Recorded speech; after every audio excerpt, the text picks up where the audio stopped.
Cette histoire s'est passée lorsque j'étais une jeune mariée. J'étais très présente sur les réseaux sociaux, notamment sur Instagram. Je dois admettre que j'étais, à l'époque, le genre de personne qui étalait sa vie sur la toile, du plus grand des événements jusqu'aux petits détails quotidiens de notre vie de couple. Mon profil était ouvert à tout le monde. Tous les jours, je publiais au moins 4 photos sur mon story ou en publication. J'obtenais en moyenne 60 réactions à chaque fois. Avant notre voyage avec mon mari, je me suis assuré de prendre un beau selfie de notre couple, tout souriant, devant notre logement. J'y avais mis comme légende, avec plein de smileys, Départ pour notre lune de miel en amoureux avec mon cher et tendre. Au revoir, maison. Rendez-vous dans 7 jours. Hashtag heureuse. Hashtag jeune mariée. Hashtag future maman comblée. Nous sommes arrivés sur place vers le soir et nous avons commencé notre séjour de rêve dans un hôtel de luxe au bord de la plage avec tout plein de photos publiées à l'instant sur Instagram. Malheureusement, le surlendemain, j'ai reçu un appel de ma patronne. Elle a commencé par s'excuser, pour ensuite me dire que je devais rentrer le plus tôt possible. Il y avait apparemment une urgence nécessitant impérativement ma présence au bureau. Elle m'a promis de décaler mon voyage de noces et que ce n'était qu'une question de 1 à 2 jours. J'étais tellement déçu. Nous avions prévu notre lune de miel des mois à l'avance. Par contre, je savais que ça n'allait pas super bien au bureau depuis quelque temps. Étant la vice-présidente, je savais que ma présence était importante pour les grandes décisions. J'ai prévenu mon mari et lui ai promis de revenir aussitôt que je le pouvais. J'ai pris le vol que ma patronne avait réservé pour moi et je suis rentré. Mon mari allait donc passer qu'1 à 2 jours seul pendant que je me pointe au bureau et que je revienne. Je suis arrivé devant la porte de notre maison vers midi pour me préparer pour la réunion au bureau. J'ai pris mes clés dans mon sac pour ouvrir la porte. Dès mon arrivée dans le vestibule, j'ai froncé les sourcils. Une odeur inhabituelle m'est montée dans les narines. Une sorte de parfum d'homme mélangé avec de la fumée de cigarette. Mon mari était fumeur, mais son parfum était différent de ce que je sentais. J'ai commencé à tournoyer. Je suis monté doucement les escaliers vers notre chambre. J'ai fait quelques pas discrets dans le couloir et j'ai vu la porte entr'ouverte.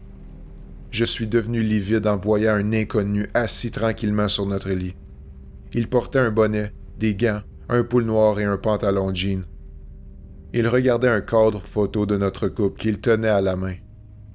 J'ai avalé ma salive et j'ai eu du mal à respirer, quand soudainement, la sonnerie de mon portable a retenti.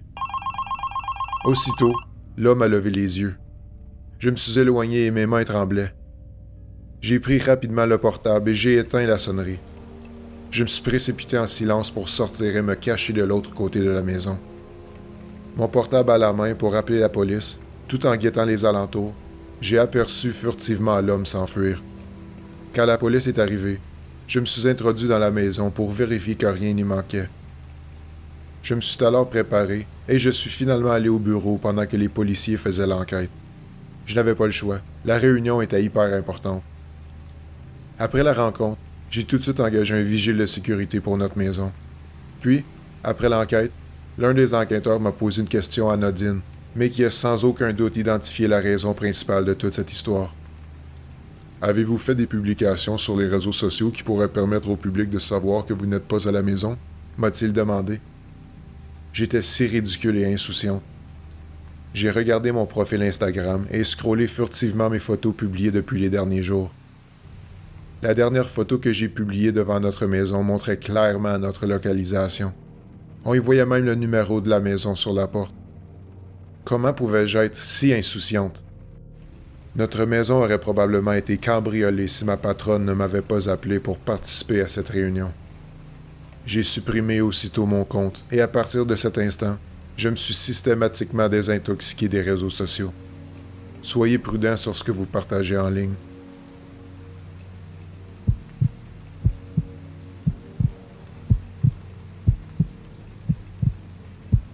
Quand j'avais 19 ans, j'étais en pleine crise d'adolescence.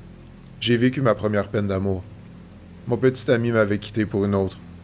Les voir ensemble, visiblement amoureux et heureux, a fini par me dévaster complètement. Je n'ai eu personne à qui me confier. Je n'ai, en aucun cas, voulu raconter cela à mes parents, ni à mes amis, par honte. Je me suis réfugié sur les réseaux sociaux. Publier des photos de moi, faisant semblant de sourire et d'être heureuse, m'avait réconforté, parce que beaucoup de garçons me complimentaient dans les commentaires. Instagram était alors devenu mon échappatoire pour me divertir de ma dépression nerveuse. Un garçon en particulier a attiré mon attention. Ryan. En regardant ses photos, je me suis vaguement souvenu de lui comme un ancien camarade de classe au collège. Il s'est embelli avec les années. Je l'ai ajouté dans mes abonnements et nous avons commencé à flirter par message privé. Bien que nos échanges n'étaient que virtuels, je suis rapidement tombé sous son charme. Il m'a donné tout ce qui me manquait chez mon ex-petite amie. L'attention, les compliments et l'écoute. J'ai fini par lui raconter ma rupture avec mon ex. Il m'a soutenu. Il est même, petit à petit, devenu mon confident.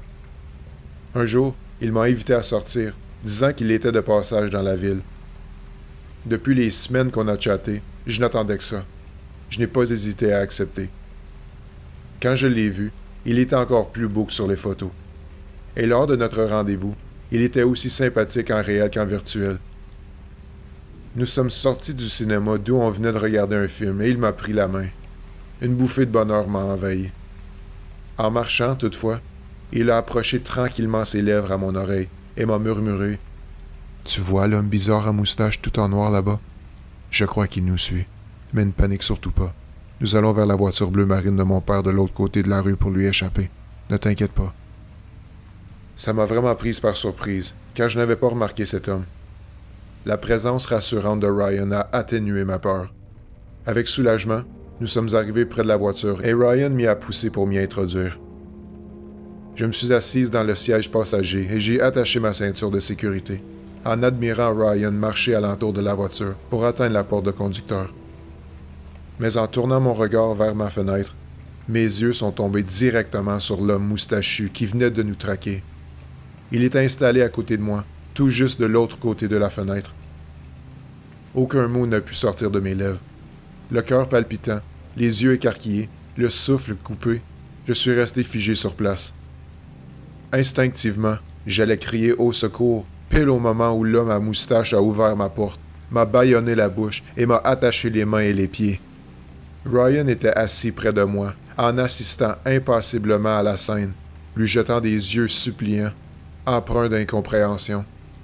Mais aucune réaction de sa part. C'est à ce moment que j'ai compris qu'il faisait en fait partie du coup. L'homme a ensuite sorti de la voiture pour me lancer dans le siège arrière.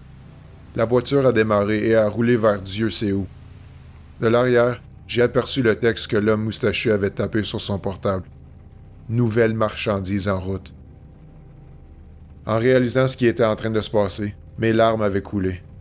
En quelques secondes, le garçon sympathique et drôle dont j'étais follement amoureuse s'est transformé en cet inconnu sombre, dangereux et indifférent avec un regard si froid qui m'avait glacé jusqu'aux veines. À des kilomètres sur la route nationale, désormais bien loin de la ville, la voiture avait fait un arrêt, et le chauffeur, accompagné de l'homme à moustache, sont sortis faire des courses. Sans un regard vers moi, j'ai entendu la voix sans émotion de Ryan. « Je parie que tu ne te souviens même pas de ce que tu m'as fait au collège. Tu n'as cessé de m'humilier et de m'harceler avec tes petites copines bimbo sans cervelle. Tu m'as fait vivre le pire cauchemar de ma vie, et des années plus tard, tu ne t'excuses même pas et tu fais comme si de rien n'était. On dirait que tu ne te souviens même pas de moi. » Ma tête jonglante, j'ai fouillé rapidement dans mes souvenirs et me suis souvenu d'un petit garçon bizarre que j'aimais taquiner. Toutefois, c'était assez vague, car cela faisait au moins 5 ou 6 ans. Ce n'était qu'à ce moment-là que j'avais fait le lien avec Ryan et que j'avais réalisé que les deux étaient la même personne. Il avait tellement changé. Ne pouvant pas parler, j'ai secoué la tête, lui signifiant que j'étais sincèrement désolé. Il m'a ensuite dit « Pour tout avouer, j'ai voulu me venger. Mais c'est allé un peu trop loin, tu ne trouves pas? T'es devenue une petite fille plutôt sage. Tu n'es plus la petite peste que j'ai connue. Tu ne mérites pas trop une fin aussi tragique. D'habitude, nos victimes sont ces petites bimbos superficielles qui croient être les reines du monde. Je vais te laisser t'enfuir. Il y a la gare pas loin d'ici où tu pourras prendre le train. Ta liberté contre ton silence? Et de toute façon, nous allons quitter cette ville. Si tu t'avises à me dénoncer ou à me traquer, je pourrai devenir ton pire cauchemar. Estime-toi chanceuse que je te libère. Je connais tout sur toi. Alors on est d'accord? » J'ai acquiescé vivement d'un oui de la tête et il m'a détaché. Je me suis alors précipité pour sortir du véhicule. J'ai pris le train pour rentrer chez moi, avec des palpitations incontrôlables durant tout le trajet. Immédiatement dans le train, j'ai déserté tous mes réseaux sociaux. Ma rupture amoureuse m'avait paru si insignifiante comparativement à cette expérience. Je suis resté traumatisé pendant très longtemps après l'incident, et j'ai toujours eu peur de revoir Ryan. C'est la première fois que j'en parle depuis, et j'en ai encore littéralement la chair de poule en écrivant ce texte. S'il vous plaît, laissez-moi savoir ce que je devrais faire dans les commentaires, car je n'ai aucune idée par où commencer.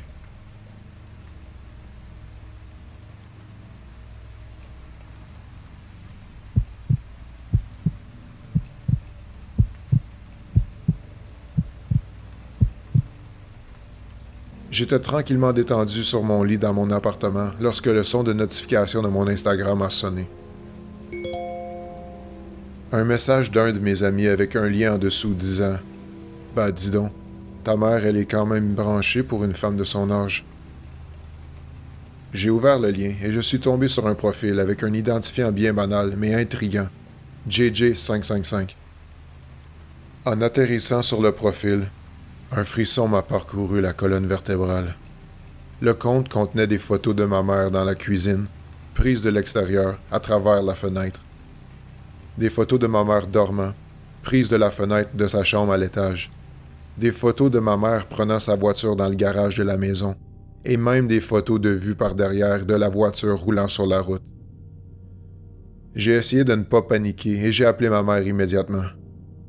Je lui ai demandé si elle s'était ouvert un compte Instagram. Sans surprise, elle m'a répondu que non. Je lui ai alors demandé où elle était et elle m'a répondu qu'elle faisait ses courses au supermarché. Je lui ai ordonné de ne pas bouger et de m'attendre car j'allais la rejoindre. Lorsque je suis arrivé au supermarché, ma mère m'avait attendu dans sa voiture. J'ai pris place devant et nous avons pris la route de sa maison. Tout au long de la route, je n'ai cessé de scruter tout autour de nous, regardant dans les rétroviseurs s'il y avait la moindre chose suspecte. J'ai demandé à ma mère si elle verrouillait bien toutes les portes et fenêtres de sa maison, surtout la nuit. Elle avait confirmé de manière évasive en précisant que de toute façon, elle vivait dans un quartier tranquille où il ne se passait jamais rien de dangereux. Je ne lui avais pas encore parlé du compte Instagram suspect que j'avais trouvé, car je ne voulais pas l'énerver ni la faire paniquer. Je me suis alors invité chez elle pour dormir. J'ai bien verrouillé toutes les portes, les fenêtres et même fermé les rideaux. Non loin de ma mère au rez-de-chaussée, j'ai regardé le profil Instagram du stalker et à mon horreur, il venait tout juste de publier une photo il y avait à peine 5 minutes. Mon sang s'est glacé en un instant. La publication s'agissait en fait d'une photo de moi venant de fermer le rideau de la chambre de l'étage où je me suis installé. Une photo prise de l'intérieur, de mon placard vraisemblablement, avec l'aperçu de la tête d'un couteau en premier plan. La publication avait comme citation en anglais « Tonight is the night », voulant dire « Ce soir, c'est le soir ». Instantanément terrifié, j'ai murmuré à ma mère qu'il fallait qu'on sorte, car un homme armé s'était infiltré dans la maison. Ma mère, sans broncher, a simplement dit de ne pas lui faire une telle blague. Mais voyant mon air, elle a vite compris que j'étais loin de plaisanter.